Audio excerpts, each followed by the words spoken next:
Welcome to the Festival of Storytellers.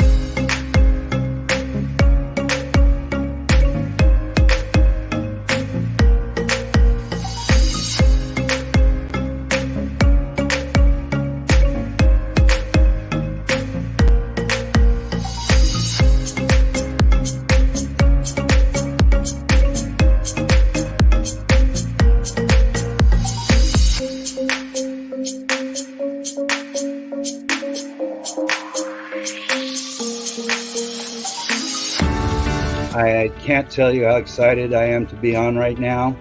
It's been a couple of weeks of excitement getting prepared, and I've done a lot of things in my life, but this has got to be close to the top. Thank you, Reader's Magnet, and thank you, John, for putting this forth and taking the chance on our authors in presenting this out to the world. I've enjoyed this immensely, Joanne. Ellie, so have I. Thank you for who you are, and thank you, Reader's Magnet. You all are beautiful, and you've worked so very hard, and we are blessed. We are. I thank everybody that's involved with this process, because we know writers need readers and writers need publishers. We thank Reader's Magnet and everybody that's involved. I love Reader's Magnet. They say, we share your stories with the world.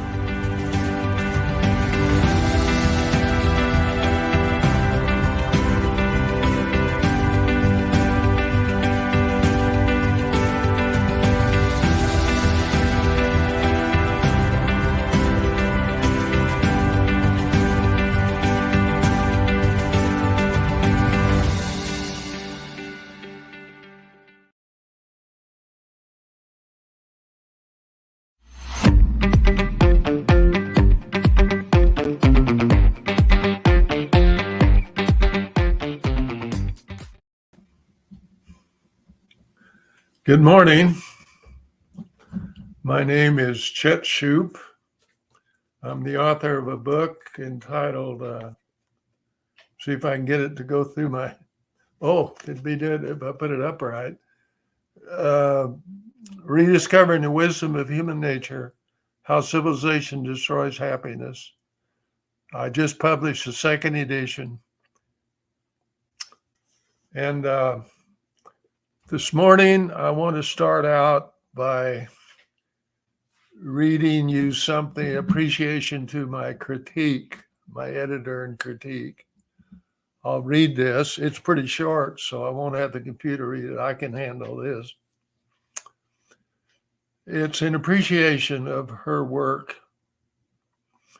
Marianne Ferrari, that's Ferrari, just like the famous sports car, who served as my editor, had a sense that I was onto something when no one else seemed to have a clue. Without her friendship, her support, her concern that we get it right, and her grasp of the reader's perspective, this book wouldn't be nearly what it is. Many passages come directly from her pen. This book has been written to provide a perspective on mankind's existence that will inspire people to change their way of life. But ideas are of little value if they're not communicated. If this book brings change, Marianne's contribution to that end will have been every bit as significant as mine. And I really do mean that.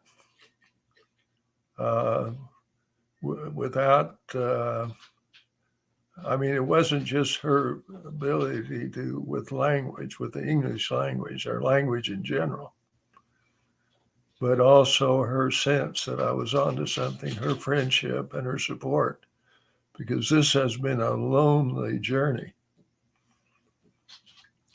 And so I read that this morning, partly because I wanted to express my appreciation for her effort. And I'm going to have the computer read us chapter 20. And Marianne probably wrote 80% of this chapter. We got into chapter 19, and the 19 had a very nice ending for the ending of the book. And we're thinking about, well, should we end it there? And I said, no. I said, there's some more things that I need to say. And so she sat down. We talked about what I need to say, and she sat down and wrote probably 80 or 90% of this chapter. And whenever I read the things that she wrote, I just thank everything for the fact that I had her helping me on this, because without her help, while I can see clearly in my own mind what I'm trying to communicate, to put it down on paper so that it gets communicated is an entirely different thing. And without her, it wouldn't happen. So I'm going to let the computer read chapter 22. It'll take about 9 minutes. It's a short chapter. And it begins with a quote. Chapter 20. The chain reaction that will change everything. Quote, despite the astonishing things that humans are capable of doing, we remain unsure of our goals, and we seem to be as discontented as ever. We have advanced from canoes to galleys, to steamships, to space shuttles, but nobody knows where we're going. We are more powerful than ever before, but have very little idea what to do with all that power. Worse still, humans seem to be more irresponsible than ever. Self-made gods with only the laws of physics to keep us company, we are accountable to no one.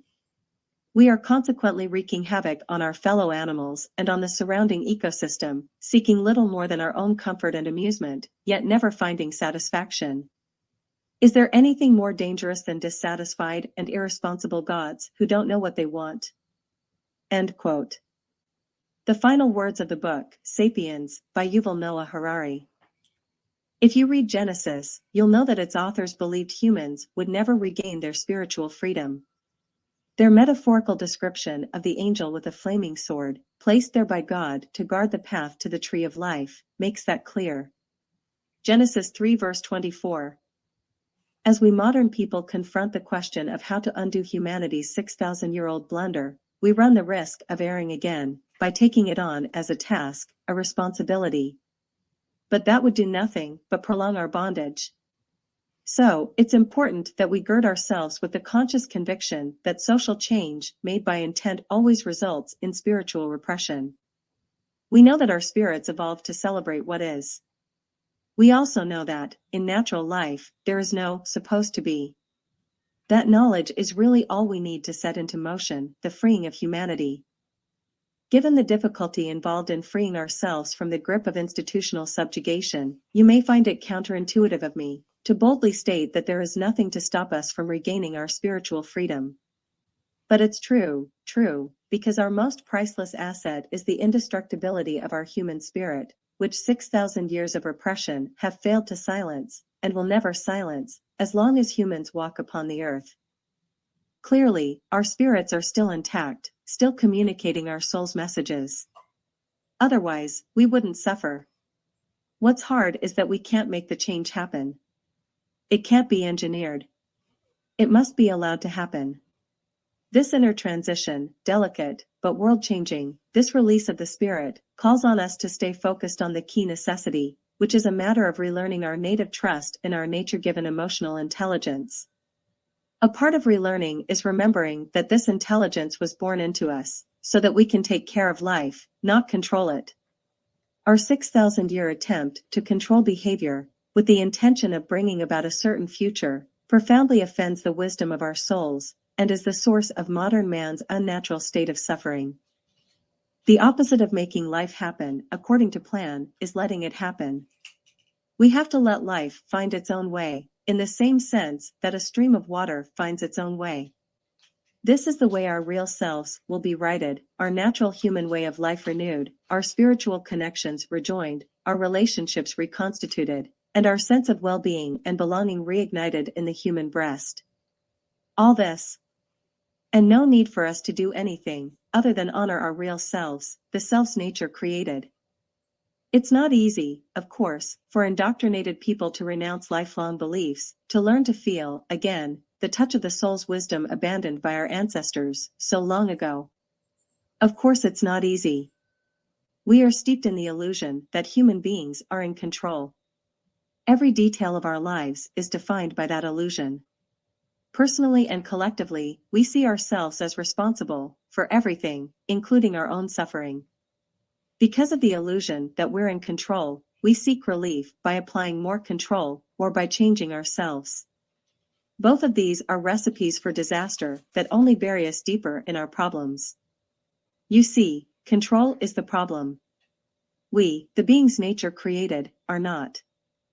Our role in healing the human condition is to pull up the roots of our illusion of control through the simple acts of recognizing and accepting our true nature as human beings. Recognition is the match that lights the spark. Then, like everything natural, the answer will unfold as it unfolds, not by our intent, not at our command. It falls to us to know and accept that it may never happen, and to understand that, if it does happen, the solution will come when least expected, as we begin recognizing our sisters and brothers. What we do not need, for certain, is more control, such as more laws, more enforcement, more surveillance, or a world government. What we need, each of us, is to find what the spiritual repression, so rampant in civilized life, has kept hidden from mankind for thousands of years. We need to discover what I think Jesus discovered, and what I believe all humans felt, prior to the existence of culturally imposed moral edicts. There exists within every human being a real self, which values the existence of life more than it values its own existence. It desires only the opportunity to participate in life's eternal process. This is the self that is free of the need to control, because it is invested in the well-being of life, not in the well-being of self. Spiritual freedom, when it comes, will be experienced in the form of sisterly brotherly love. As with romantic love and motherly love, no one can make sisterly brotherly love happen. We do not control love. Love happens spontaneously when the circumstances are right, as judged by the wisdom of our souls. Sisterly brotherly love happens spontaneously among people whose souls are free to place life's needs above their own in relationships of mutual dependence. Sisterly brotherly love cannot happen under the duress created by plans and rules. Long-term commitments cause our minds to focus on the future, which forces us into a state of spiritual dishonesty, the antithesis of love.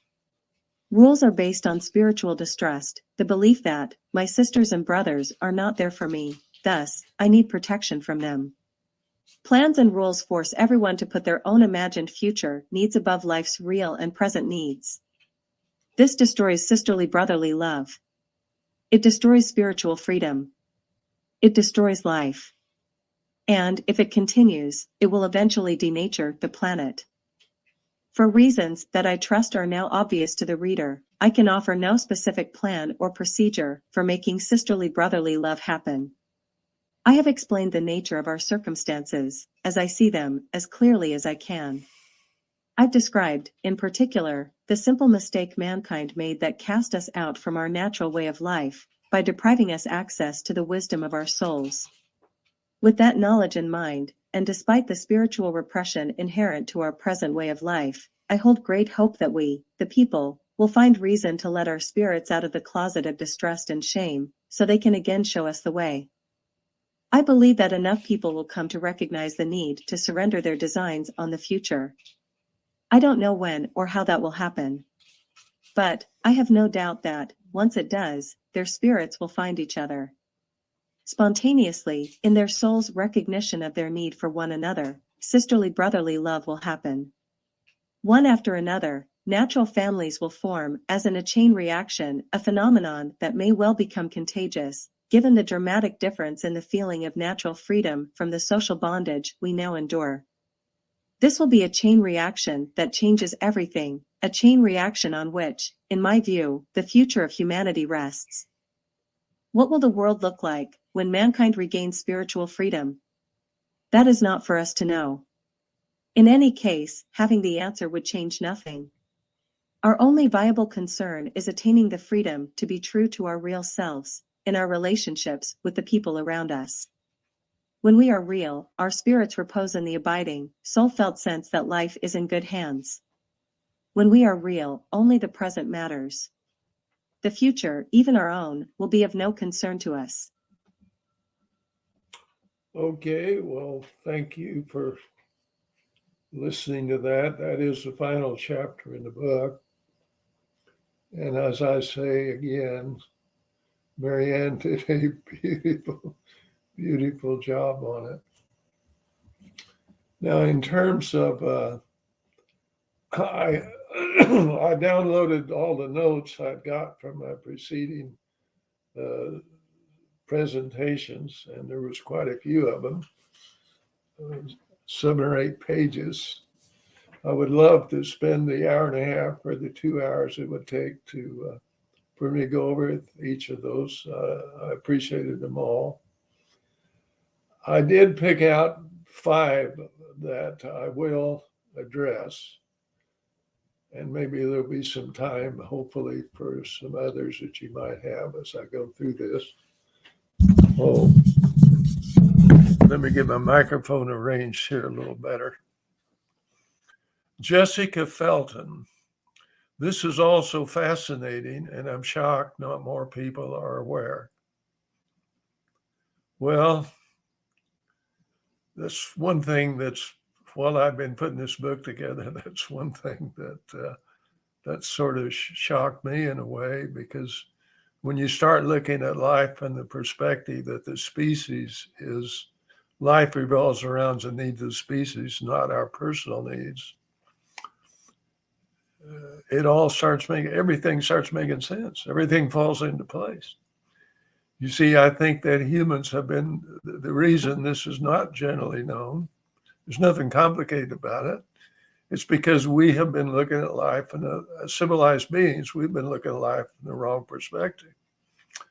Because of our language, when we could conceptualize the future, we wanted a safety net to get us through that future. And so we had to make behavior predictable according to the word, according to laws, to have any hope of constructing that safety net. Well, all those laws are written on behalf of the individual, as if the individual is sacred.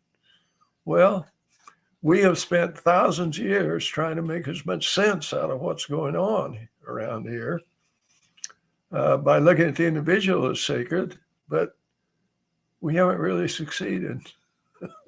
Some things make sense, I guess, but a whole lot of things that don't, and we just sort of live with it. Well, it's my contention, whether I'm right or not, that if you folks out there started looking at life from the point of view that the species is what life's about, taking care of the species, then you could write this book.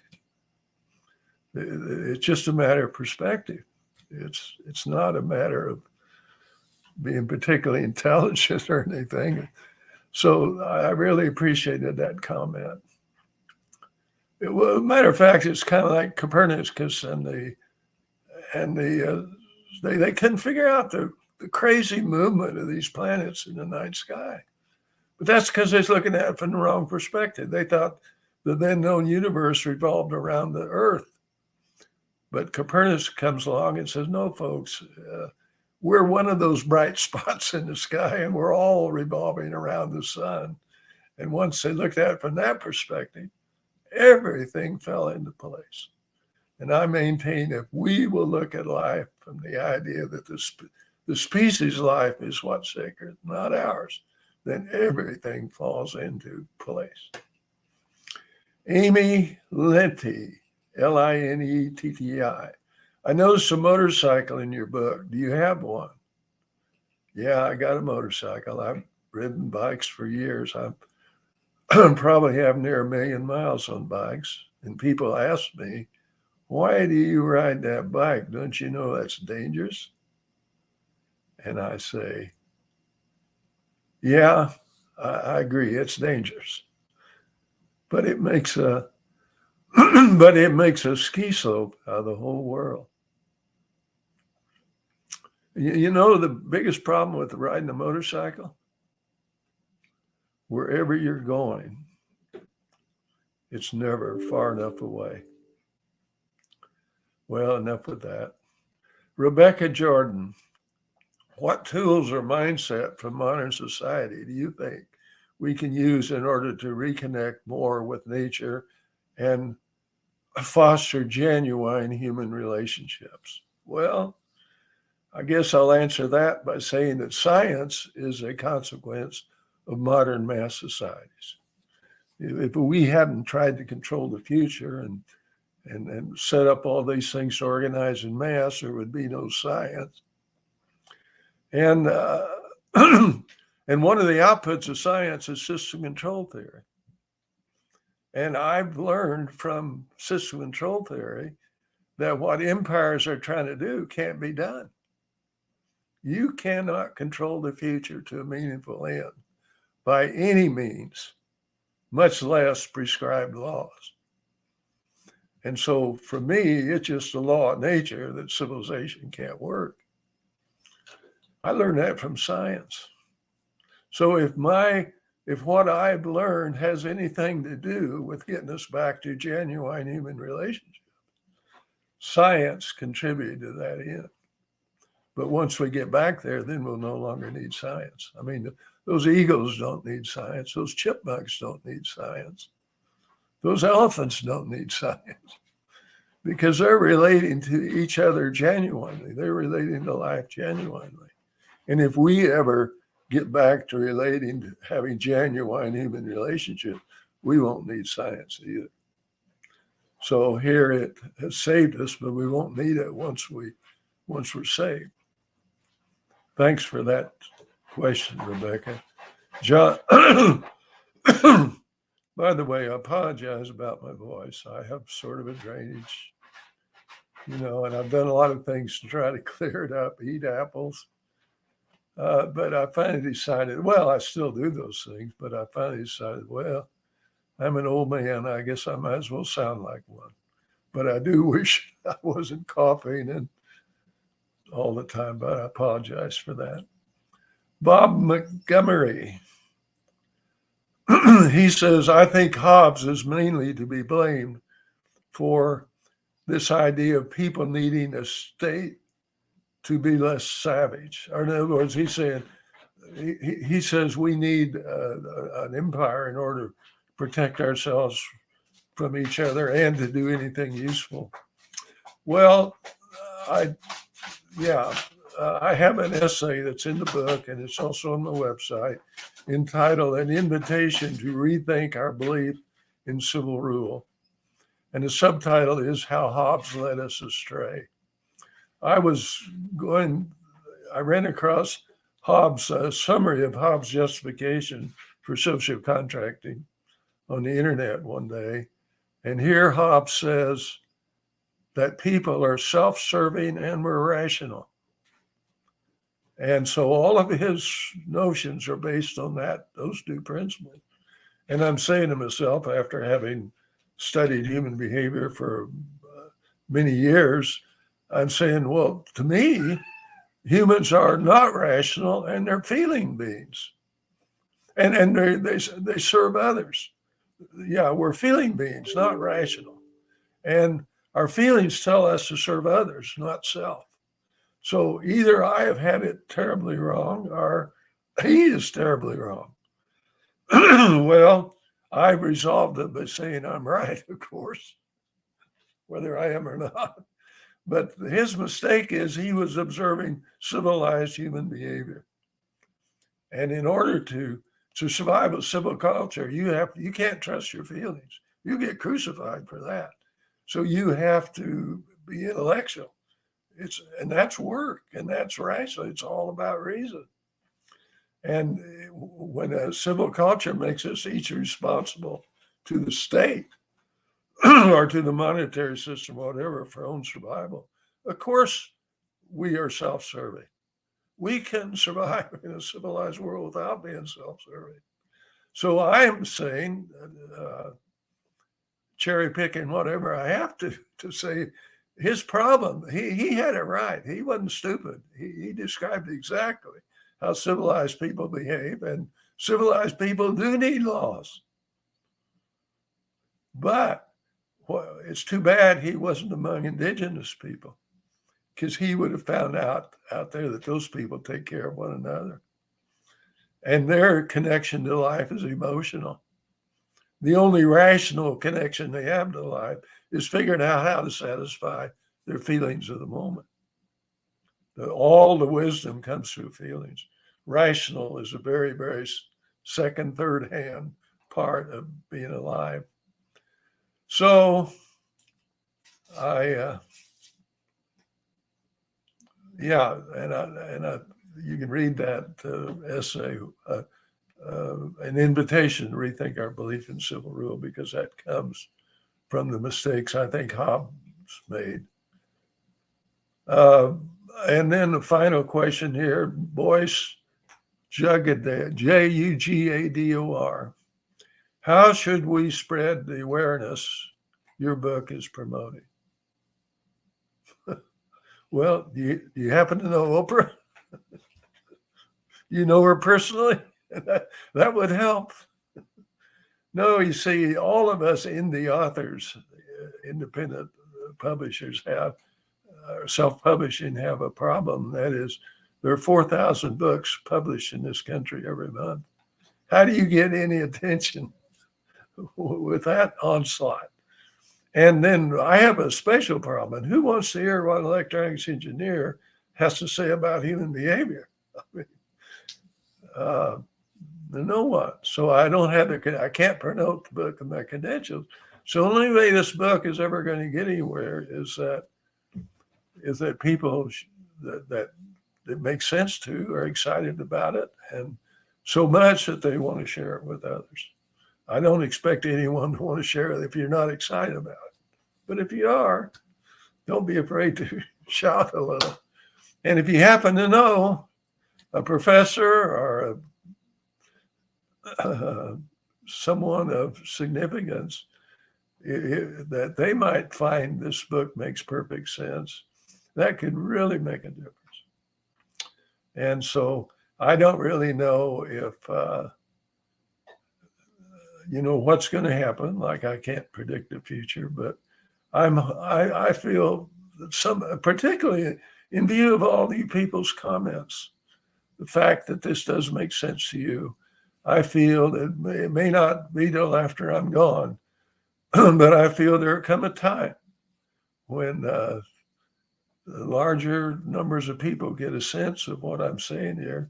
It'll make so much sense to them. And of course, part of the reason it makes sense is because we're suffering. See, suffering is how evolution punishes us for not taking care of life. And we are not taking care of life, not because we don't want to. You put us out there with indigenous people, and we would celebrate life by taking care of each other also. It's just that we are in circumstances in which we're not free. We have a hard enough time taking care of ourselves. Who's going to expect us to start taking care of others? But so this results in pain, and more people are being alarmed, are anxious, are anxiety ridden. They're suffering from drug abuse, from people are killing themselves. They're in so much pain that the pain overrides their will to live. That takes a lot of pain. And then one thing nice about the way I see things, whether we ever get back to brotherhood or sisterhood, I don't know. But at least when you look at things from my point of view, we can stop blaming people. We can stop blaming people, ourselves, for our suffering, our spouses, the boss, the president. We can stop blaming Hitler. You see, all of these things came about because we were institutionally subjugated. And no one did it intentionally. The nature did not put in words someplace that you need to be true to your feelings instead of your plans. But once we realize that we have to find a place where we can be true to our feelings, then it'll become really obvious that we need brothers and sisters. We have to, what'll be obvious, we have to surrender our designs on the future. And then we will know we need brothers and sisters, because you can't survive without brothers and sisters. You either have brothers and sisters or you realize designs in the future. That's the only two ways of surviving on this planet. And we have a 6,000 years episode here of being taught what happens when we try to survive by realizing personal ambitions. It's not working for us. It's not working for a species. And it's not working for the rest of the life that we share this planet with. And so, and then as unlikely, you see, here we've got this modern world in which we've been taught spiritual distrust by act and deed since we were born. And people say, you think, I mean, it just seems so out of the world that we could actually accept a life again without all these conveniences and with all this protection from one another. I understand that. It's not like I can tell you what to do. I don't know what to do myself, but I do believe in knowledge. And if we have the knowledge of how life works, and that by seeking pleasure and avoiding pain, we're serving life whether we know it or not. The elephants out there don't know that the important thing is the species survival, not theirs. All they know is that it feels good to do some things and it hurts to do others. And you do what feels good and you avoid what hurts, and you're serving life. Our problem is that to survive individually, we have got to do things that hurt. So we live in double jeopardy. And, but I think there's a way out, as unlikely as it may seem. And if people really do experience intimacy in the relationships without record keeping, then it could catch on, really, the new fad. Okay. But okay, well, my time's up here. And I do have one more time with you on Friday. And I certainly have enjoyed your remarks. And as I say, to me, nature is God. And so I will part company with you today, say, by nature, bless us all. We need it. Thank you.